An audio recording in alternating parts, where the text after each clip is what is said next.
সদ্গ্রন্থ পাঠ করছিলাম। শ্রীমান ডক্টর মহানামব্রত ব্রহ্মচারীর গীতাধ্যান এই পুস্তকের দিগদর্শন থেকে আজকে পর্ব 11 পাঠ করছি। বিজ্ঞান জগতের ক্রমাভিব্যক্তির পথ ক্রমোর্ধে, ঋষিসম্মত জন্মান্তরবাদ সেই রূপ নহে, এ কথা বলা হইয়াছে। ক্রমশ ঊর্ধ্বগতি হওয়াই স্বাভাবিক, কিন্তু কর্মদোষে নিম্নগতি হওয়ার সম্ভাবনাও যথেষ্ট। ভরতের হরিঞ্জনী প্রাপ্তি এ সম্বন্ধে এক শ্রেষ্ঠ দৃষ্টান্ত। প্রভু জগৎবন্ধু সুন্দরের একজন ভক্ত ছিল, বিধানী ছিল তার নাম।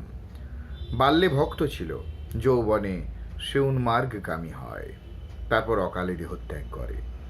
একদিন প্রভু জগৎবন্ধু ভক্তগণ সহ এক বনে বেড়াইতেছেন। সেই সময় একটি শূকর অনেকগুলি বাচ্চার সহিত তাহার নিকটে দেখা দেয়। শূকরটি ধুলায় লুটাইয়া গড়াগড়ি করে ও বহুবার প্রণাম করিয়া চলিয়া যায়। প্রভু দাঁড়াইয়া থাকেন। পরে এই ব্যাপারে রহস্য জানিবার জন্য ভক্তগণ জিজ্ঞাসা করিলে প্রভু বলিলেন, ভক্ত বিধানী মরিয়া শূকর হইয়াছে, জাতিস্বর হইয়াছে, আমাকে দেখিয়া চিনিল, তাই প্রণাম ভক্তি করিল।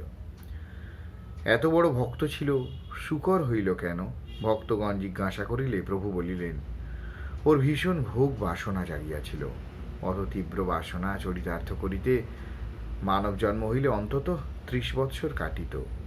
পশু জন্ম হওয়ায় 4-5 বৎসরেই কাটিয়া যাইবে। 4-5 বৎসর পর আবার ভক্ত হইয়া আমার কাছে আসিবে।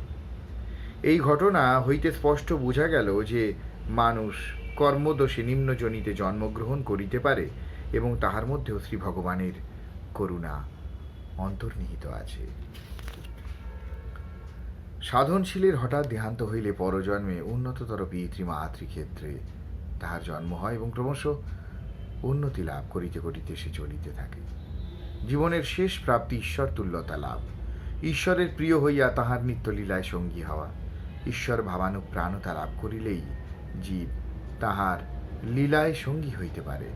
জীবকে স্বীয় নিত্য লীলায় সঙ্গী করিয়াই লইতেই শ্রী ভগবানের এই সৃষ্টি লীলা। জীব পরাভক্তির অধিকারী হইলে ঈশ্বরের লীলা সঙ্গী হইতে পারে। সুতরাং ভক্তিবাদের নিগূঢ় তত্ত্ব সৃষ্টির রহস্য মধ্যেও বিরাজমান। কয়েকটি দিকের দর্শন হইল, এইগুলি যার জানা থাকিবে সে গীতানাবং সমাসাদ্য পারং জাতি সুখেন সহ।